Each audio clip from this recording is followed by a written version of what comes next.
Halo pemirsa, Sorotan Dunia kembali hadir menemani Anda dengan sejumlah informasi peristiwa dan juga isu global dari berbagai belahan dunia. Tentunya bersama saya Sally Sregar, inilah Sorotan Dunia selengkapnya. Dan pemirsa, kita awali informasinya di mana Wakil Presiden Amerika Serikat J.D. Vance dan juga Menteri Pertahanan Pete Hegseth mengunjungi anggota National Guard di Union Station, Washington DC di tengah protes dari sejumlah warga. Para demonstran menyerukan Free DC sebagai bentuk penolakan terhadap kehadiran pasukan federal di kota tersebut.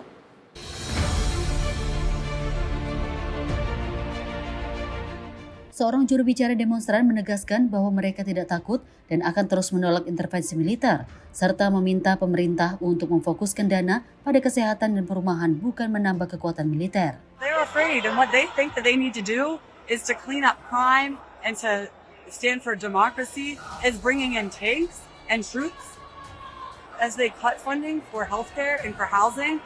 We are on the side of the people. We want occupation of no communities, and we want to be investing in the very things that make communities thrive, and it's not more military.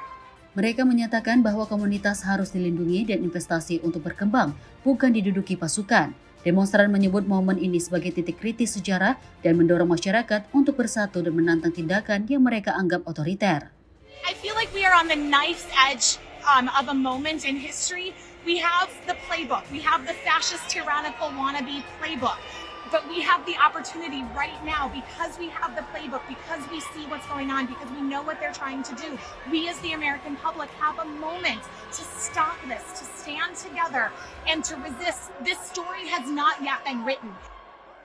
Tim redaksi Sinpo TV melaporkan. Pemirsa, Presiden Amerika Serikat Donald Trump berhasil mendorong DPR Texas mengesahkan peta pemilihan ulang yang memberikan keuntungan lebih besar bagi Partai Republikan. Langkah ini dimaksudkan untuk memperkuat peluang Partai Republik pada pemilu paruh waktu 2026. Peta baru ini memberikan 5 kursi tambahan yang diperkirakan mudah dimenangkan Republikan. Suara akhir berlangsung sepanjang garis partai dengan hasil 88 setuju dan 52 menolak. Proses redistrik ini memicu ketegangan selama beberapa minggu, diantaranya saat legislator Demokrat meninggalkan Texas untuk menunda pemungutan suara. Mereka pun diwajibkan kembali ke gedung DPR dengan pengawasan polisi 24 jam untuk memastikan hadir saat pemungutan suara. It is clearly and deliberately manufactures 5 more Republican seats in Congress because Trump himself knows the voters are rejecting his agenda. And instead of respecting that rejection, he's changing the rules. Kritik keras dari Demokrat menyoroti bagaimana peta baru ini sengaja menguntungkan Partai Republik. Namun di sisi lain, anggota DPR dari Partai Republik menegaskan bahwa langkah ini sah secara hukum dan sejalan dengan hasil pemungutan suara. Push forward as the votes have been all day long. The votes today have followed the Supreme Court, which is partisanship, preferential. And yes, we have a congressional plan. What's the difference to the whole world listening? Republicans support it, Democrats do not. Partai Demokrat telah berjanji menggugat peta baru Texas ke pengadilan dan menyalahkan Republikan karena lebih mengutamakan manuver politik daripada menangani isu banjir mematikan yang melanda negara bagian itu bulan lalu. Langkah Texas ini juga memicu langkah balasan di California yang berencana membuat peta baru untuk menambah 5 daerah pro-Demokrat, namun masih menunggu persetujuan pemilih pada bulan November mendatang. Tim redaksi Sinpo TV melaporkan. Pemirsa, Uni Emirat Arab melaksanakan dropping bantuan kemanusiaan ke-75 untuk warga Gaza. Pengiriman ini merupakan bagian dari inisiatif Burung Kebaikan dan Operasi Kesatria Dermawan 3, dan bantuan ini dilakukan bersama sejumlah negara dan juga lembaga kemanusiaan internasional termasuk Indonesia.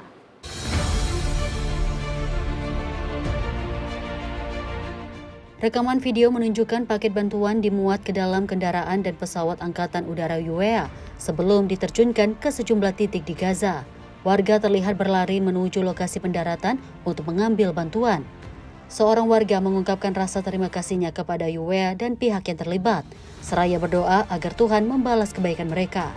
Menurut kantor berita Emirat WAM, operasi ini dilakukan bersama Jordania dan didukung Jerman, Italia, Prancis, Belanda, Singapura, hingga Indonesia. Bantuan yang kebanyakan berupa suplai makanan ini disalurkan melalui lembaga dan organisasi amal Emirat. Total bantuan udara UEA telah mencapai lebih dari 4.012 ton makanan dan kebutuhan pokok. Di saat yang sama, militer Israel mengumumkan bahwa sesuai arahan kepemimpinan politik, mereka terus melakukan serangkaian langkah untuk meningkatkan respon kemanusiaan di Gaza dalam kerjasama dengan Jordania, UEA, dan sejumlah negara lainnya. Perang di Gaza meledak pada 7 Oktober 2023 saat Hamas melancarkan serangan ke Israel yang menyebabkan 1.139 orang tewas dan lebih dari 200 orang disandera.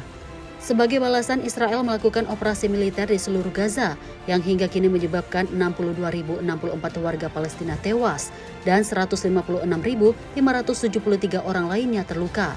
Tim redaksi Sinpo TV melaporkan. Perayaan Dahi Handi di India kembali digelar meriah. Para peserta membentuk piramida manusia hingga setinggi 12 meter untuk memperingati kelahiran Dewa Krishna. Meski dirayakan dengan sukacita, acara ini juga memakan korban jiwa.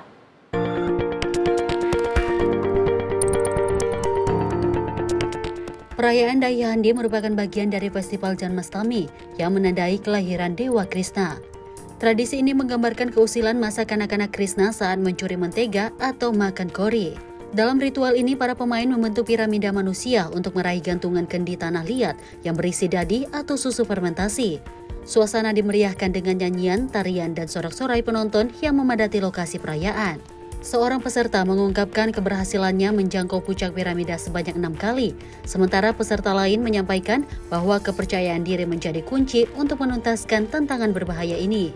Piramida manusia biasanya terdiri dari beberapa lapisan, dengan lapisan dasar diisi oleh peserta yang kuat, sementara di puncak piramida ditempatkan seorang anak untuk memecahkan kendi.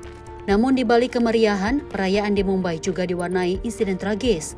2 orang termasuk seorang remaja dilaporkan tewas dan sedikitnya 95 orang mengalami luka-luka selama perayaan berlangsung. Tim redaksi Sinpo TV melaporkan. Pemimpin Korea Utara Kim Jong-un memerintahkan perluasan cepat persenjataan nuklir dan juga kapabilitas armada lautan negaranya. Perintah itu disampaikan di tengah latihan militer bersama Amerika Serikat dan juga Korea Selatan yang disebut Kim sebagai ekspresi nyata untuk memicu perang. Kim Jong-un mengunjungi pelabuhan Nampo untuk memeriksa kapal perusak berpandu misil Cho Hyun dan bertemu pejabat militer. Dalam kunjungan tersebut, Kim memeriksa kapal perang paling canggih dan menerima laporan terkait sistem misil berkapabilitas nuklir. Kim menyebut bahwa latihan bersama antara Amerika Serikat dan Korea Selatan sebagai bukti Washington dan Seoul tetap bersikap paling konfrontatif. Korea Selatan dan Amerika Serikat memulai latihan tahunan Ulchi Freedom Shield minggu ini dengan durasi 11 hari dan melibatkan 21.000 pasukan, termasuk 18.000 dari Korea Selatan. Latihan terdiri dari operasi simulasi komputer dan pelatihan lapangan. Korea Utara telah lama mengecam latihan bersama sebagai geladi penyerbuan dan terus mempercepat program senjata nuklirnya. Ketegangan terbaru juga dipicu kerjasama Pyongyang dengan Moskow dalam pengembangan senjata. Laporan terbaru menyebut Korea Utara saat ini memiliki 2 kapal perusak Cho Hyun berbobot 5.000 ton, dengan 1 unit lagi dijadwalkan selesai pada 2026. Tim redaksi Sinpo TV melaporkan. Pemirsa, Rusia melancarkan salah satu serangan udara terbesar dalam beberapa pekan terakhir dengan 4 misil dan juga 140 drone yang menghantam Ukraina. Sedikitnya pemirsa 5 orang termasuk 2 anak tewas dan puluhan lainnya luka-luka. Rusia menggempur Ukraina dengan 4 misil dan 140 drone pada Senin dini hari dalam salah satu serangan udara terbesar dalam beberapa pekan terakhir. Sedikitnya 5 orang termasuk 2 anak tewas. Angkatan Udara Ukraina melaporkan berhasil menghancurkan 88 drone. Namun serangan tetap menghantam 25 lokasi di 6 wilayah. Zaporizhia menjadi salah satu yang paling parah terdampak serangan balistik Rusia. Sementara di Kharkiv, serangan drone menghantam daerah pemukiman dan menyebabkan 5 korban tewas, termasuk seorang bayi perempuan berusia 1 tahun dan remaja 16 tahun. Wali kota Ihor Terekov mengonfirmasi 20 orang luka-luka termasuk 6 anak. Sebuah gedung apartemen 5 lantai runtuh dan petugas penyelamat terus menarik korban selamat dari puing-puing. Pihak berwenang memperingatkan bahwa penggunaan banyak drone sekaligus oleh Rusia semakin membebani sistem pertahanan udara Ukraina. Kiev mendesak mitra barat untuk memberikan bantuan guna memperkuat pertahanan. Serangan terbaru terjadi jelang pertemuan Presiden Volodymyr Zelensky dan sejumlah pemimpin Eropa dengan Presiden Donald Trump di Amerika Serikat untuk membahas upaya penghentian perang. Tim redaksi Simpo TV melaporkan. Pemirsa, sebuah pertunjukan media art menghiasi gerbang utama Gwanghwamun di Seoul. Pertunjukan ini digelar untuk memperingati 80 tahun kemerdekaan Korea dari penjajahan Jepang.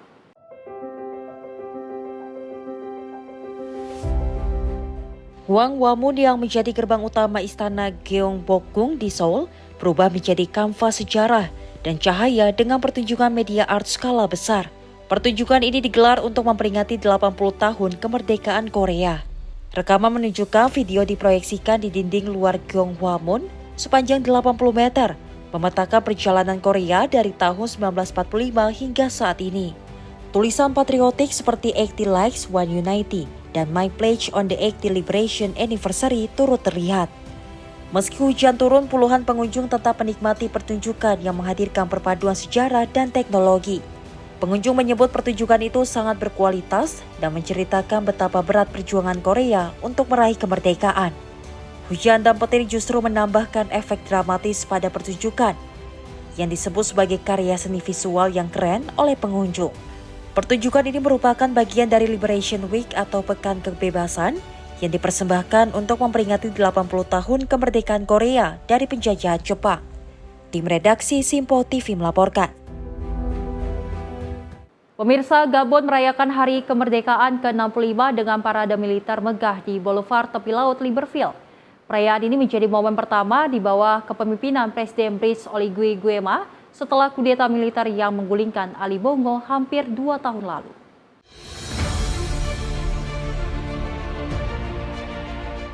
Rekaman menunjukkan kedatangan Presiden Oligui dengan konvoi kendaraan dinas disusul upacara khidmat lagu kebangsaan. Acara dilanjutkan dengan parade militer yang menampilkan personel dan kendaraan dari berbagai unit. Mary Louise Dibonga, keturunan aktivis Rene Paul Soset, mengungkapkan keharuannya karena ini pertama kali ia menghadiri perayaan tersebut. Ia menekankan pentingnya penghargaan bagi para pejuang kemerdekaan. Seorang delegasi khusus dari Balai Kota Libreville menyatakan bahwa perayaan ini merupakan yang pertama di bawah Republik Kelima dan Presiden Republik telah menyiapkan segala sesuatu agar acara sukses. Sementara itu, Nikes Molombi, tokoh masyarakat sipil di sektor lingkungan, menyampaikan optimisme atas arah baru pemerintah Oligui untuk memajukan pembangunan Gabon. Namun ia mengingatkan agar kompetisi tidak berhenti pada retorika politik semata. Gabon memproklamirkan kemerdekaan dari Prancis pada 17 Agustus 1960. Mengakhiri puluhan tahun penjajahan dan memulai langkah menuju pemerintahan sendiri. Tim redaksi Simpo TV melaporkan. Ribuan warga Bangladesh menggelar aksi massa di Dhaka pada Selasa 19 Agustus 2025. Demonstran menuntut pemerintah mengadakan pemilu nasional dengan sistem proporsional atau proportional representation yang dinilai lebih adil dan juga menghargai suara setiap warga.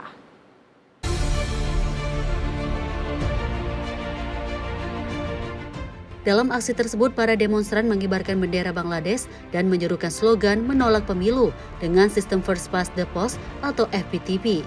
Mereka menilai sistem lama syarat kecurangan, mulai dari pencurian suara hingga politik uang.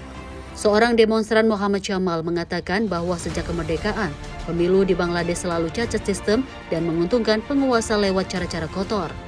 Sementara itu, pengunjuk rasa lainnya, Masyur Ahmed Syaki, menegaskan pemerintah harus melakukan reformasi dan keadilan terlebih dahulu sebelum menyelenggarakan pemilu proporsional. Sejumlah demonstran juga menilai aparat keamanan tidak menunjukkan peran aktif, bahkan membiarkan tindakan kekerasan terjadi tanpa ada tindakan hukum.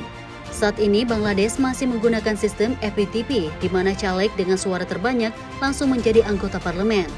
Berbeda dengan sistem proporsional yang menghitung suara berdasarkan partai dan mendistribusikan kursi sesuai presentasi suara. Sejumlah partai besar termasuk National Citizen Party, Jamaat-e-Islami, dan Islamic Movement of Bangladesh telah menyatakan dukungan untuk pemilu proporsional. Mereka meyakini sistem ini dapat mencegah politik uang dan perdagangan nominasi calon legislatif. Pemilu nasional dijadwalkan berlangsung pada Februari 2026 sebelum Ramadan, sesuai pengumuman pemimpin sementara Muhammad Yunus pada 5 Agustus. Meskipun demikian, pemilu tersebut masih dirancang untuk digelar dengan sistem FPTP. Tim redaksi Sinpo TV melaporkan. Pemirsa, informasi selengkapnya kami hadirkan usai jeda. Tetap bersama kami di Sorotan Dunia.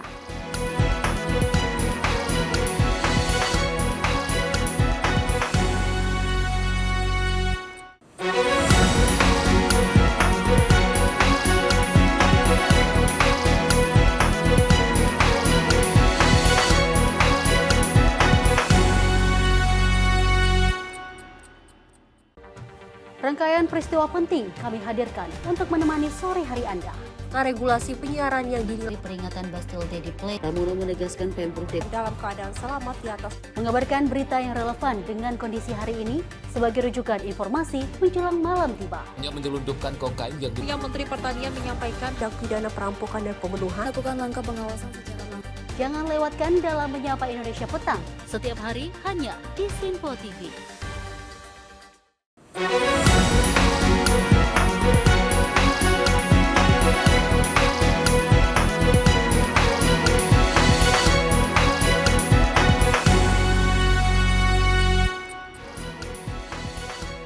Terima kasih Anda masih bersama kami di Sorotan Dunia. Dan pemirsa, Presiden Belarus Alexander Lukashenko dan Presiden Iran Masoud Pezeshkian menandatangani serangkaian perjanjian baru untuk mempererat hubungan bilateral termasuk kerjasama di bidang pertahanan dan juga ekonomi. Dalam pertemuan di ibu kota Minsk, kedua pemimpin menandatangani paket 13 dokumen yang mencakup pertahanan, industri, pariwisata, serta ilmu pengetahuan dan teknologi. Pezeshkian mengatakan Iran akan membantu Belarus menetralisir dampak sanksi berat dengan pengalaman terheran menghindari pembatasan ekonomi selama puluhan tahun. Lukashenko menyebut Pezeshkian sebagai sahabat yang menegaskan kesiapan Belarus untuk bekerja sama di berbagai bidang, mulai dari pasokan pangan hingga teknis militer. Kedua negara juga menyatakan akan memulai langkah menuju perjanjian kemitraan strategis. Kunjungan Presiden Iran ini sebelumnya beberapa kali ditunda akibat serangan Amerika Serikat terhadap fasilitas nuklir Iran. Lukashenko menilai serangan tersebut sebagai ancaman serius bagi stabilitas regional dan internasional dan mendukung hak Iran untuk mengembangkan energi nuklir secara damai. Tim redaksi Sinpo TV melaporkan.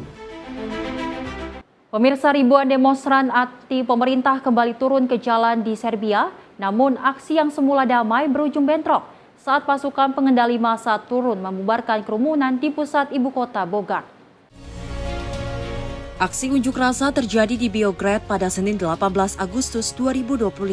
Ribuan demonstran yang semula turun secara damai berubah ricuh saat sekelompok anak muda melempar batu ke kantor partai penguasa dan memecahkan jendela. Pasukan pengendali massa tiba dengan kendaraan lapis baja dan gas air mata, membubarkan kerumunan dan memicu kepanikan warga di pusat kota.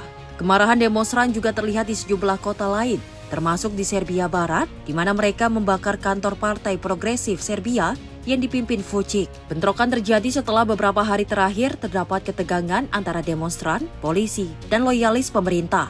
Hal ini menjadi eskalasi terbesar setelah 9 bulan unjuk rasa yang sebelumnya berjalan damai, di mana aksi protes berawal dari tragedi robohnya atap stasiun di Serbia Utara yang menelan 16 korban jiwa, kemudian dikaitkan warga dengan korupsi proyek infrastruktur.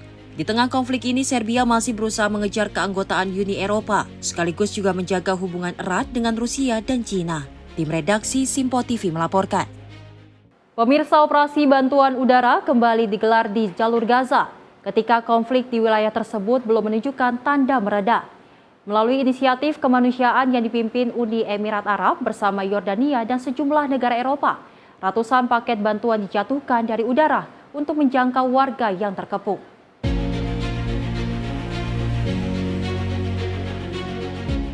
Operasi bantuan udara terus berlanjut di Gaza pada Minggu, meski militer Israel bersiap menguasai penuh wilayah enklave tersebut.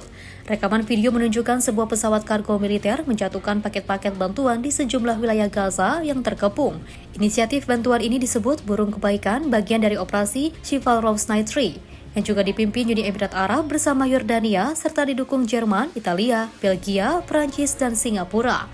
Pada Jumat, militer Israel mengumumkan untuk pertama kalinya menggelar dropping bersama dengan Singapura yang mengirimkan 127 paket bantuan dari 7 negara. Sejak 7 Oktober 2023, konflik Israel dan Hamas meledak setelah serangan Hamas menyebabkan 1.139 orang tewas, sebagian besar warga sipil Israel, dan lebih dari 200 orang disandra. Sebagai balasan, Israel juga melancarkan kampanye militer berskala besar di Gaza.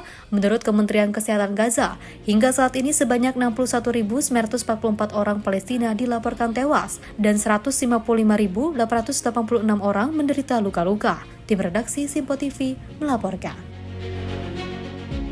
Dari puluhan ribu warga Israel turun ke jalan-jalan di Tel Aviv untuk menyerukan diakhirinya perang di Gaza. Para demonstran berkumpul di luar kantor Perdana Menteri di Yerusalem dan memblokir jalan raya, menuntut kesepakatan segera dilakukan.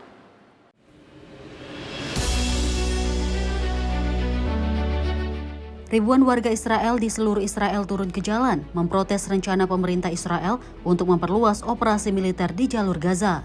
Sebelumnya, pemerintah Israel menyetujui rencana tersebut pada bulan ini untuk meningkatkan tekanan terhadap kelompok Hamas di tengah negosiasi gencatan senjata yang terhenti. Penyelenggara unjuk rasa mengatakan hampir 1,5 juta orang berpartisipasi dalam demonstrasi di kota komersial terbesar Israel, Tel Aviv. Ayah seorang sandera menyerukan agar para sandera dibebaskan dan konflik diakhiri. Ia mengatakan bahwa para sandera kelaparan dan ketakutan serta tidak punya waktu lagi. Para demonstran berkumpul di luar kantor Perdana Menteri di Yerusalem dan memblokir jalan raya. Mereka menuntut kesepakatan segera. Perdana Menteri Benjamin Netanyahu mengkritik para pengunjuk rasa. Hamas menginginkan gencatan senjata di Gaza untuk menjamin penarikan penuh Israel. Mereka memberi sinyal akan menyerahkan sebagian kekuasaan, tetapi menolak tuntutan Israel untuk melucuti senjata. Tim redaksi Simpo TV melaporkan. Informasi lainnya pemirsa, di mana Heli Expo Asia atau Hexia 2025 kembali digelar di Cengkareng Heliport Bandara Soekarno-Hatta mulai 20 hingga 24 Agustus 2025. Memasuki tahun ketiga, pameran ini mengusung tema Elevating the Industry, Transforming Sustainable Tomorrow dengan fokus menegaskan peran helikopter sebagai solusi transportasi cerdas, efisien, dan juga produktif. Menteri Koordinator Infrastruktur dan Pembangunan Kewilayahan Agus Harimurti Yudhoyono mengatakan helikopter mampu memangkas waktu perjalanan per jam-jam menjadi menit, serta meningkatkan produktivitas pelaku bisnis maupun individu. Acara tahunan ini berlangsung di Helicopter Display Center, gedung baru milik White Sky Aviation, yang disebut sebagai investasi jangka panjang untuk infrastruktur industri helikopter di Indonesia. Lebih dari 15 negara berpartisipasi termasuk Jepang, Amerika, Prancis, hingga Indonesia. Dengan sorotan teknologi baru seperti taksi udara listrik eVTOL, Bell 505, dan Airbus ACH145. AHY menyebut kehadiran stakeholders dari berbagai negara ini penting, karena di wilayah Indonesia tidak semua bisa dijangkau dengan pesawat dan juga kendaraan darat. Ya, senang sekali hari ini bisa hadir secara langsung di Hexia, Heli Expo Asia tahun 2025.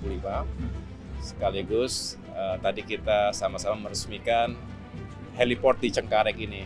Ini adalah yang pertama dan tentunya kita menyambut dengan baik yang menjadi inisiatif dari White Sky Group, tentunya berkolaborasi dengan berbagai stakeholders lainnya karena acara ini juga dihadiri oleh para manufacturers, industri aviasi dan khususnya industri helikopter di dunia yang tentunya memiliki optimisme bahwa industri penerbangan di Indonesia juga memiliki potensi dan peluang yang baik, peluang ekonomi, peluang bisnis yang juga baik. Mengapa? Karena memang Indonesia memiliki geografi yang tidak semua bisa dijangkau menggunakan transportasi darat. Dari Jakarta, Noval Danu, Rona Bayu, Simpo TV melaporkan.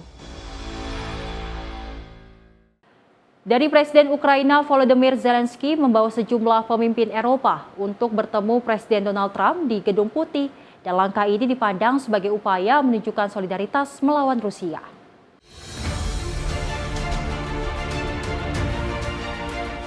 Pertemuan yang diadakan mendadak ini menjadi penentu masa depan Ukraina di tengah upaya Eropa dan Amerika menyatukan sikap terhadap Moskow. Sejumlah pemimpin Eropa yang sebelumnya tidak dilibatkan saat KTT Trump-Putin di Alaska kini turut hadir untuk menjamin kepentingan Ukraina. Melalui media sosial, Zelensky juga menegaskan kepentingan jaminan keamanan bagi Ukraina dan Eropa. Namun sehari sebelumnya, Trump juga mengisyaratkan bahwa Ukraina harus membuat kompromi termasuk soal Crimea dan juga keanggotaan NATO. Zelensky juga membalas dengan menyatakan perdamaian harus bersifat tahan lama dan tidak boleh seperti kesepakatan pasca aneksasi Crimea oleh Rusia pada 2014.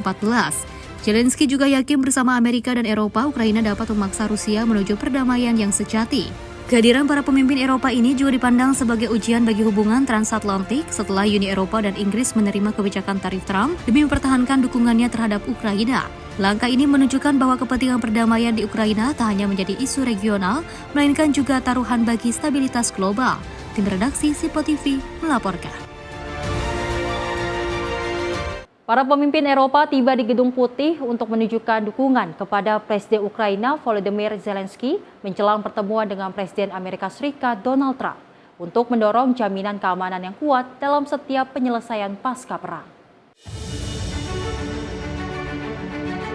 Pertemuan antara para pemimpin Eropa, Trump dan Volodymyr Zelensky dijadwalkan berlangsung di ruang timur Gedung Putih pukul 15.00 waktu setempat. Pihak Gedung Putih menyebut pertemuan tingkat tinggi dalam waktu sesingkat itu merupakan hal yang langka dalam beberapa waktu terakhir. Sebelumnya, Trump membantah anggapan bahwa KTT di Alaska merupakan kemenangan bagi Putin yang telah didakwa sebagai penjahat perang oleh Mahkamah Pidana Internasional. Zelensky menolak proposal Putin yang mengharuskan Ukraina menyerahkan seperempat wilayah Donetsk yang saat ini masih menjadi zona pertahanan penting pasukan Ukraina. Selain itu, Zelensky juga mendorong adanya gencatan senjata segera untuk membuka jalan bagi perundingan damai yang lebih mendalam. Trump sebelumnya sempat mendukung gagasan itu, namun berubah arah setelah bertemu Putin dan menunjukkan dukungan terhadap pendekatan Rusia untuk bernegosiasi sambil terus melanjutkan pertempuran. Pertemuan di Gedung Putih ini dipandang sebagai momen penting yang dapat menentukan arah negosiasi damai di Ukraina. Tim redaksi Simpo TV melaporkan.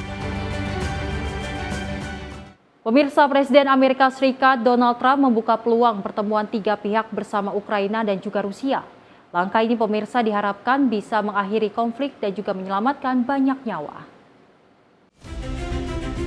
Trump mengungkapkan optimisme setelah bertemu Presiden Ukraina Volodymyr Zelensky di Gedung Putih. Ia menyatakan telah berbicara secara tidak langsung dengan Presiden Rusia Vladimir Putin dan berencana meneleponnya langsung setelah pertemuan. Very good things are going to come of it, so I hope we have a good meeting, and if we can have a good meeting, I'll set up a meeting with President Putin, and if you'd like, I'll go to that meeting, and not that I want to do that, but I will do that because we want to save a lot of people from dying. A lot of people are dying and we got to save them. Sementara itu, Presiden Ukraina Volodymyr Zelensky menegaskan isu-isu krusial termasuk masalah wilayah hanya bisa dibahas di tingkat pemimpin dalam pertemuan trilateral. What is very important that all the sensitive things, territorial etc., we will discuss on the level of leaders during trilateral meeting, and President Trump will try to organize such meeting, and he said that he will come or not come. Ukraine will be happy if you both want me there, I will be there. Yeah, thank you. And I think this is very important. Pertemuan ini membuka harapan baru bagi upaya diplomasi, meski jalan menuju perdamaian masih panjang dan penuh tantangan. Tim redaksi Simpo TV melaporkan. Pemirsa, sedikitnya 3 pria tewas dan puluhan orang terluka dalam penembakan massal di sebuah hookah bar dan restoran populer di kawasan Crown Heights, Brooklyn, New York. Dan juga pemirsa, 11 korban ini dilarikan ke rumah sakit untuk mendapatkan perawatan medis.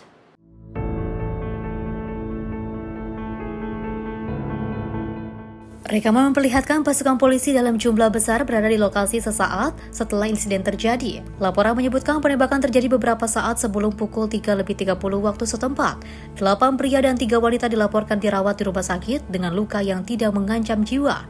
Sementara 3 orang dilaporkan meninggal dunia akibat insiden ini. Komisaris NYPD Jessica Tisch menyatakan bahwa ada lebih dari 1 pelaku dalam insiden ini. Polisi mengumpulkan sedikitnya 36 selongsong peluru di TKP dan juga sebuah senjata api juga ditemukan di sekitar lokasi meski hubungannya dengan penembakan masih diselidiki. Hingga kini belum ada pelaku yang ditangkap. Penyelidik juga masih memeriksa rekaman CCTV dan juga keterangan saksi untuk mengungkap identitas pelaku dalam penyelidikan yang juga terus berlangsung. Tim redaksi Simpo TV melaporkan. Pemirsa, Tribunal Suprema Elektoral atau TSI Bolivia mulai menghitung suara hasil pemilihan umum 2025 setelah tempat pemungutan suara di dalam dan juga luar negeri resmi ditutup.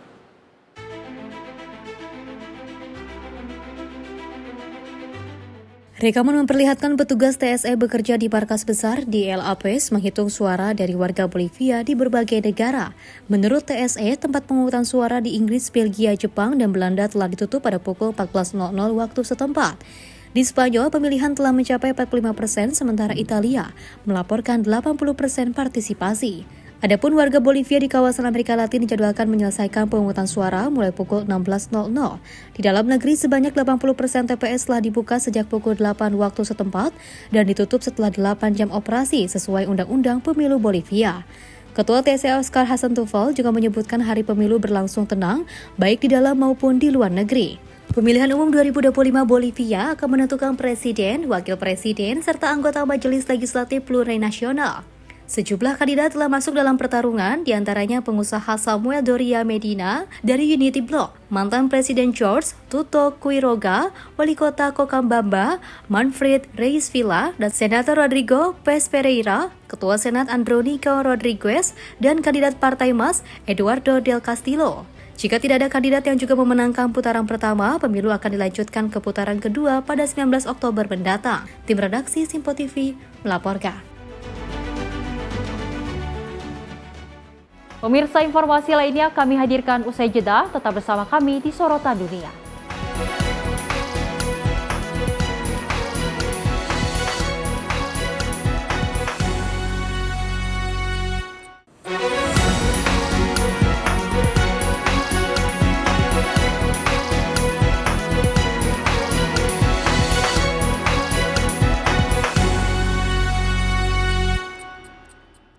Apa saja peristiwa terhangatnya akan menemani Anda di waktu istirahat siang? Penting dengan Perdana Menteri Malaysia Anwar Ibrahim. Polisi menyita barang bukti dan beroperasi di Terminal 1B. Ia menyebut GBN bukan sekedar pameran. Beragam isu dan kejadian yang sedang menjadi sorotan kami sajikan secara aktual dan terpilih. Dan Wakil Ketua DPR RI Dasko ke masyarakat. Sebelumnya semua portal secara serentak. Jangan lewatkan Menyapa Indonesia Siang setiap Senin hingga Jumat hanya di Simpo TV.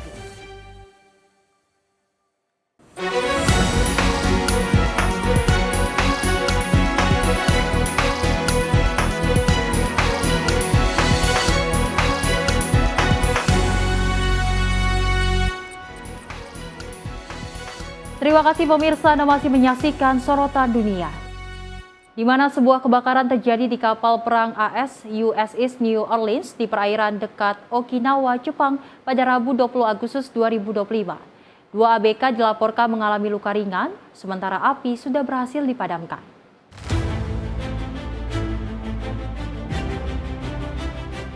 Kebakaran tersebut terjadi di kapal transfer amfibi yang panjangnya 684 kaki dan berlangsung hampir 12 jam. ABK mendapat bantuan dari kru USS San Diego serta penjaga pantai dan militer Jepang untuk memadamkan api. Penyebab kebakaran masih dalam penyelidikan. Mereka yang bertugas di kapal akan tetap menemani USS New Orleans di perairan. Kapal ini dapat menampung hingga 800 orang dan decommission pada 2007.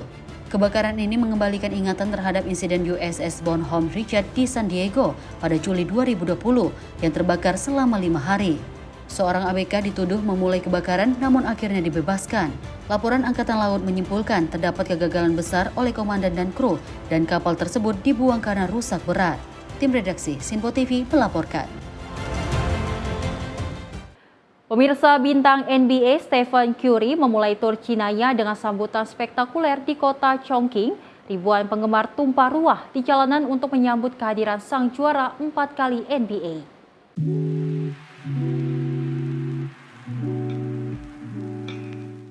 Pertunjukan drone menghiasi langit Chongqing dengan menampilkan wajah Curry, nomor panggung 30 hingga gambar tanda tangan dirinya saat melakukan tembakan 3 angka.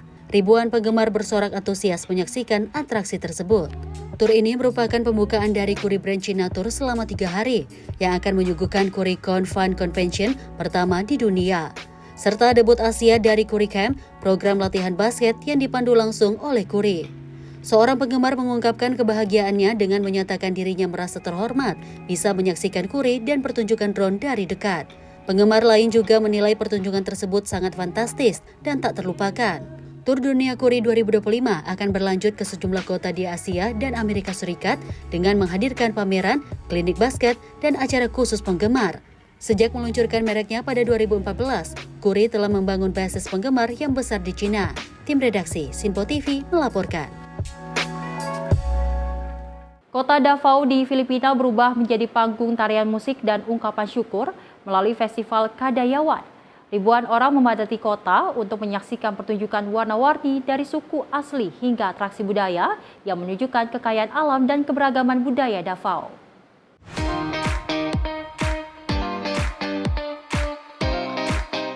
Ribuan warga dan wisatawan memadati kota untuk menyaksikan rangkaian tarian tradisional, pertunjukan seni dan kreasi dari suku-suku pribumi. Rekaman menunjukkan para penari jalanan memakai kostum suku yang rumit dan menari seirama, gong, serta gendang. Sementara itu float yang dipenuhi durian, manggis, dan anggrek melambangkan kekayaan pertanian berjalan pelan di sepanjang rute. Festival ini merupakan ajang tahunan untuk menghormati anugerah alam warisan suku dan persatuan 11 suku etnolinguistik Davao. Festival yang dahulunya dikenal sebagai Apo Dualing ini bermula dari ritual suku yang dihimpun untuk merayakan persatuan dan kebudayaan Davao.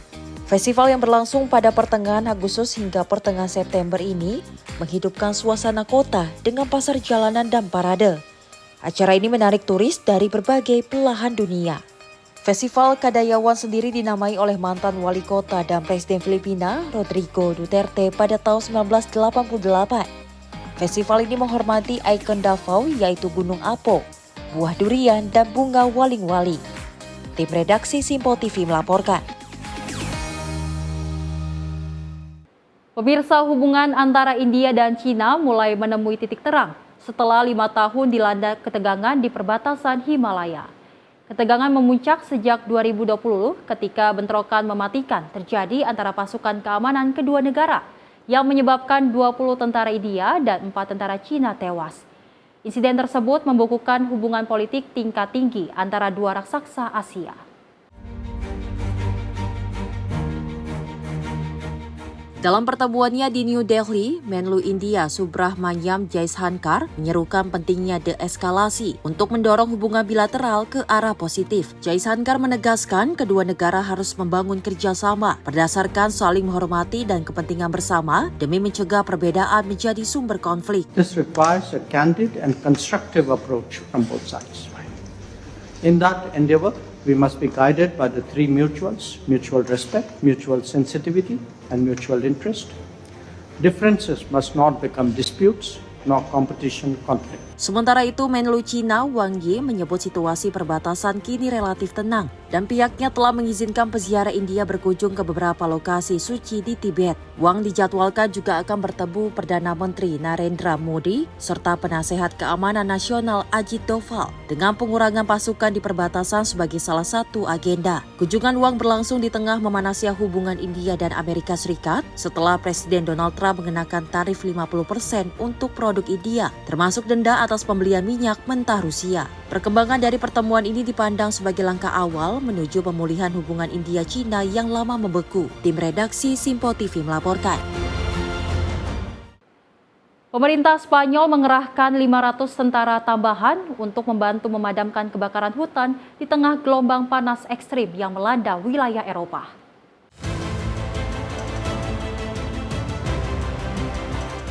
Perdana Menteri Pedro Sánchez mengumumkan penambahan pasukan ini di atas 1.400 prajurit yang sudah diterjunkan sebelumnya.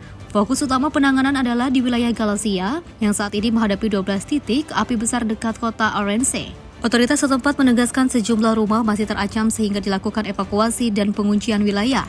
Kebakaran yang juga sudah berlangsung lebih dari sepekan ini diperparah suhu ekstrim hingga 45 derajat Celcius menjadikan risiko api semakin besar di sebagian besar kawasan Spanyol. Data Uni Eropa menyebutkan hingga tahun ini kebakaran hutan telah melahap 158.000 hektar lahan di Spanyol atau setara dengan luas metropolitan London. Ilmuwan menilai perubahan iklim memicu semakin sering dan juga parahnya kekeringan sehingga Eropa kini semakin rentan terhadap bencana kebakaran. Gelombang panas yang belum berakhir menjadi ujian terberat bagi Spanyol tahun ini, sekaligus mengingatkan dunia akan dampak nyata perubahan iklim yang semakin mengancam kehidupan. Tim redaksi Sinpo TV melaporkan. Ratusan pramugari Air Canada turun ke jalan menolak perintah kembali bekerja. Aksi ini semakin membuat rencana operasi maskapai terbesar di Kanada terhambat.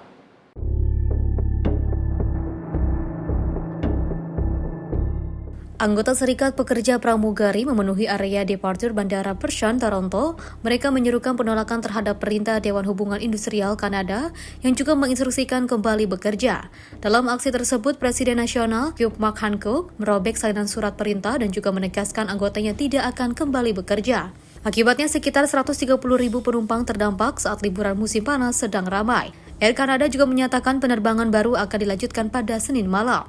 Seorang penumpang asal Vancouver yang juga tengah berlibur bersama keluarga mengaku tak bisa pulang setelah berkali-kali mencoba menghubungi Air Canada untuk menjadwal ulang penerbangan, namun tak satu pun yang berhasil, hingga ia memutuskan datang langsung ke bandara untuk mencari bantuan. I'm from Vancouver. I came with my family here for a family vacation, and now we can't get home. We've been trying to get through on the phone to Air Canada to try and rebook our flights, been looking online, there's nothing available, we can't get through on the phone, and so I just decided to come down here to the airport to see if I could talk to an agent and get something booked. Penumpang lain yang juga ingin terbang ke London mengaku terpaksa datang lebih awal ke bandara untuk memastikan jika ada solusi di hari yang sama. I'm trying to get back home to London. Hopefully I'm going to get back, but we'll see, I guess. We're a little bit early today. Thought we'd get here early to try and find out what was going on so we can maybe work something out for later on in the day if it is all going to go wrong. Pemerintah Kanada menilai saat ini bukan waktunya mengambil resiko yang bisa mengganggu perekonomian dan meminta Dewan Hubungan Industrial segera menyelesaikan perselisihan kontrak. Tim redaksi Simpo TV melaporkan. Pemirsa, Menteri Luar Negeri Indonesia Sugiono mengungkapkan misi airdrop bantuan kemanusiaan bagi rakyat Palestina yang dilakukan pada 17 hingga 18 Agustus merupakan bagian dari rombongan pemerintah Yordania. Bantuan airdrop Indonesia ke Gaza merupakan izin spesial negara Israel.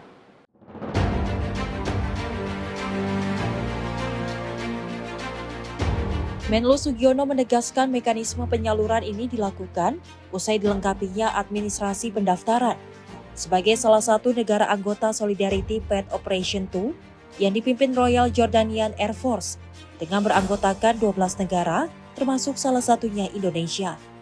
Adapun dirinya mengapresiasi langkah seluruh pihak yang berhasil menerjunkan bantuan bagi masyarakat Gaza dengan waktu yang sesuai dengan persiapan sebelumnya.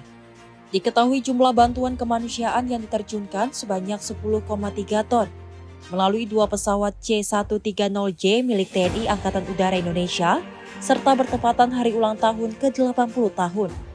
Misi ini tidaklah semata-mata pengiriman bantuan logistik, namun wujud kepedulian dan komitmen dukungan seluruh negara yang ikut termasuk Indonesia. Airdrop, ya.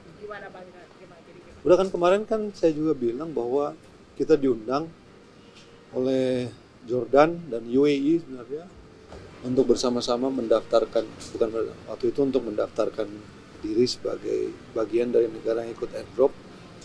Dan alhamdulillah pada tanggal 17 dan 18 kemarin kita berhasil melakukannya. Dan sejauh ini harapannya ya semoga apa yang kita kirimkan itu bisa dimanfaatkan dengan sebaik-baiknya. Pak, kan Israel kemarin bilang ngeklaim kalau airdrop itu udah seasal izinnya mereka gitu, Pak. Spesial. Kita ikut rombongan dari Jordan. Dari Jakarta, Max, juru kamera Azizul Hakim, Tim Liputan Simpo TV. Pemirsa, sebuah helikopter pemadam buatan Rusia yang diawaki kru Kementerian Dalam Negeri Serbia terlihat membantu memadamkan kebakaran hutan di wilayah Durkovići Rogami, pinggiran kota Podgorica, Montenegro.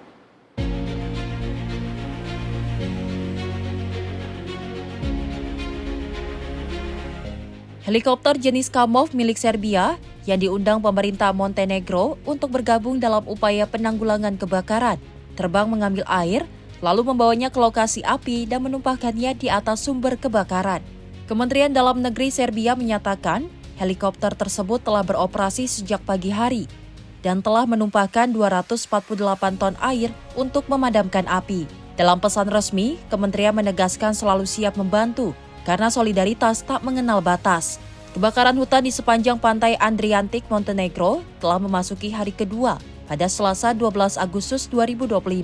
Seiring suhu yang terus meningkat, petugas pemadam berjuang melawan api di beberapa lokasi, termasuk Piperi, Kuci, Cansbuljarika, dan Bijelo Polje. Pejabat tinggi darurat Nikola Bojanovic menyebut situasi tersebut sebagai kasta tropik. Sejumlah wilayah dilaporkan melakukan evakuasi warga. Tim redaksi Simpo TV melaporkan. Banjir besar melanda wilayah Ibralala di Pakistan Utara dan meninggalkan kerusakan luas serta ratusan korban jiwa. Otoritas setempat melaporkan lebih dari 340 orang telah meninggal dunia akibat bencana tersebut.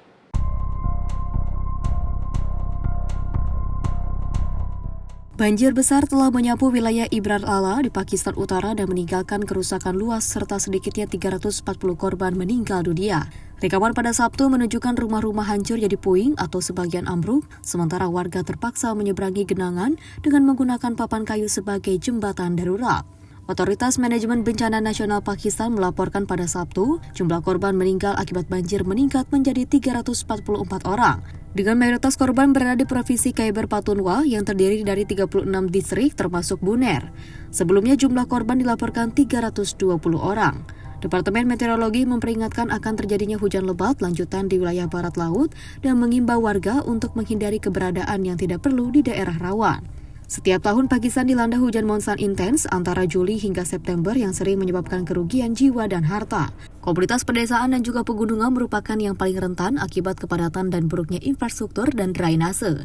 Tim redaksi Simpo TV melaporkan. Menteri Luar Negeri Pakistan Ishaq Dar dan Menteri Luar Negeri China Wang Yi menghadiri pertemuan tingkat tinggi di Kabul yang juga dihadiri pejabat Taliban. Ketiga pihak berkomitmen untuk memperkuat kerjasama pemberantasan terorisme, serta mendorong kolaborasi di bidang perdagangan, transit, dan juga pembangunan regional.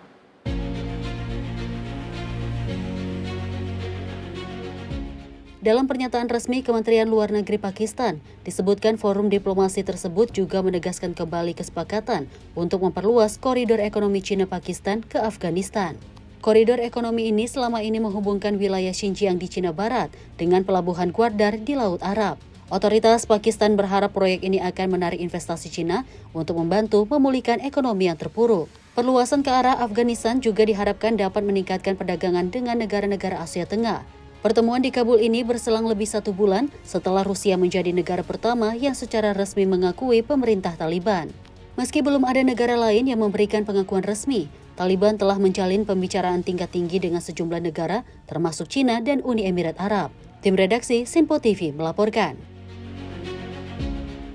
Sebuah meteor terang melintasi langit malam di wilayah barat Jepang. Fenomena ini terekam jelas oleh kamera dashboard seorang pengemudi di wilayah Kagoshima.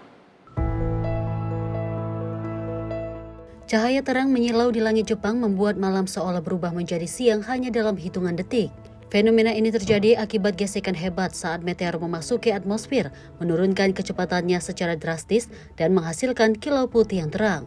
Para ahli memperkirakan meteor ini berasal dari sabuk asteroid dan akan berakhir di Laut Selatan Kyushu. Pengamat langit menyebut fenomena fireball seperti ini jarang terjadi, namun selalu menjadi pengingat betapa menakjubkannya langit malam yang terus bergerak. Tim redaksi Simpo TV melaporkan. Pemirsa, sepasang anak panda kembar Jia dan Dede merayakan ulang tahun pertama mereka di Ocean Park.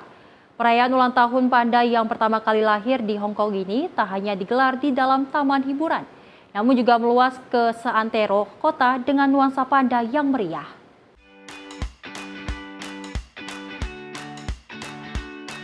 Ratusan pengunjung berkumpul di kandang Giant Panda Adventure, menyaksikan Jia dan Dede yang lahir 15 Agustus 2024, menikmati kue ulang tahun khusus berupa buah dan es batu, serta bambu muda di bawah pengawasan induknya Ying. Kini masing-masing panda memiliki bobot 30 kg dan sudah bertransisi ke makanan padat seperti bambu dan wortel, menunjukkan kondisi sehat menurut pihak Ocean Park sepanjang bulan ulang tahun. Lebih dari 30 jalan di Hong Kong dipenuhi instalasi seni bertema panda, termasuk desain unik kembaran panda yang digambarkan turut serta dalam tarian naga api di Causeway Bay. Sebanyak 20 anak yang berulang tahun tahun di tanggal yang sama juga diundang dalam pesta. Mereka mendapatkan koin emas dan paket hadiah. Film dokumenter tentang perkembangan Jia dan Dede diumumkan akan tayang pada 2026 dan kandang baru untuk keduanya sedang dipersiapkan di samping Giant Panda Adventure yang dijadwalkan selesai 2027. Kelahiran panda kembar ini dinilai sebagai pencapaian penting kerjasama konservasi antara China dan Hong Kong, sekaligus meningkatkan jumlah pengunjung Ocean Park hingga 20% dan penjualan merchandise panda yang melonjak selama 7 bulan terakhir. Tim redaksi Sinpo TV melaporkan.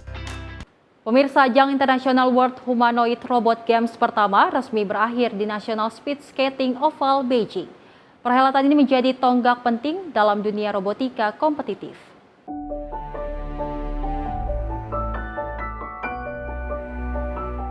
Rekaman hari terakhir menunjukkan robotan humanoid berlaga di berbagai cabang, mulai dari lari cepat, sepak bola, hingga tinju.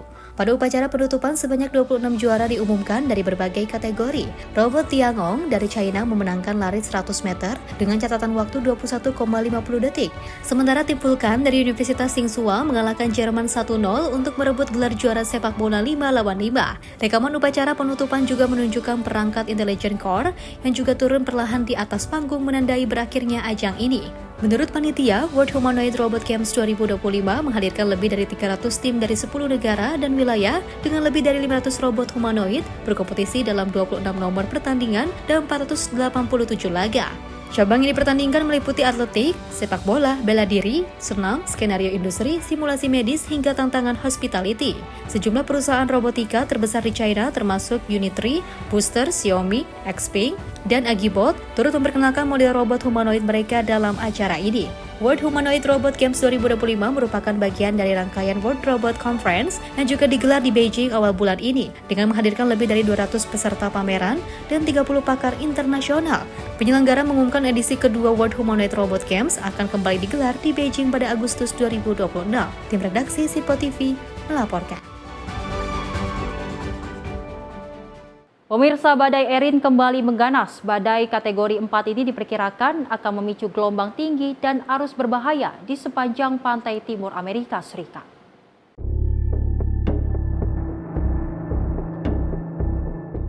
Badai Erin yang juga terus membesar menerjang wilayah Karibia dengan kecepatan angin maksimum 215 km per jam. Pusat badai berada di sekitar 170 km di utara timur laut Grand Trunk Island dan 1470 km di selatan timur kota Cape Hatteras, Carolina Utara. Pemerintah Bahamas mengeluarkan peringatan badai tropis untuk wilayah Bahamas Tengah, serta peringatan khusus untuk Turks dan juga Caicos, meski diperkirakan tak akan mendarat langsung. Ukuran badai yang semakin melebar akan berdampak pada kawasan pantai. Di Carolina Utara, otoritas darurat juga mengumumkan evakuasi di Pulau Hatteras yang terletak di gugus Pulau Outer Banks. Badan Meteorologi memperingatkan beberapa hari ke depan gelombang tinggi dan juga angin kencang dapat merusak jalur utama Highway 12 yang juga menghubungkan pulau-pulau tersebut. Kondisi ini meningkatkan risiko banjir bandang serta longsor di wilayah berbukit. Tim redaksi Sinpo TV melaporkan. Informasi lainnya, pemirsa, di mana kejuaraan layar Oman ke-10 tahun 2025 resmi dibuka di Ras Al Khatsur. Sebanyak 60 pelayar dari Oman dan Uni Emirat Arab turut berpartisipasi dalam ajang bergengsi ini.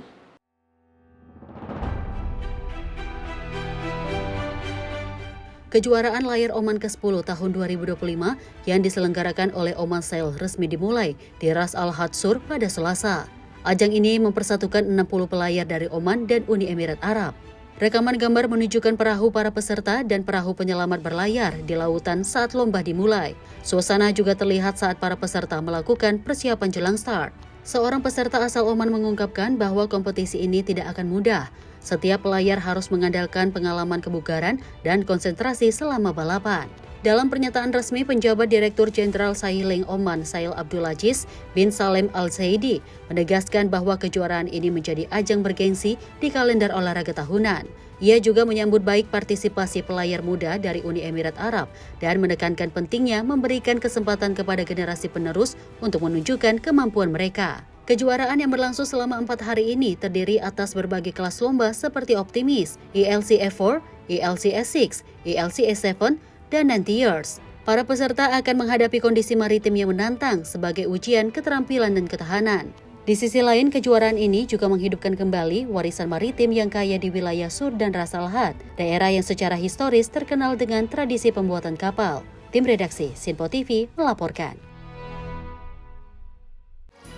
Informasi tadi pemirsa sebagai penutup jumpa kita kali ini dalam Sorotan Dunia.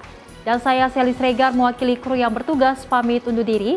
Terima kasih dan sampai jumpa.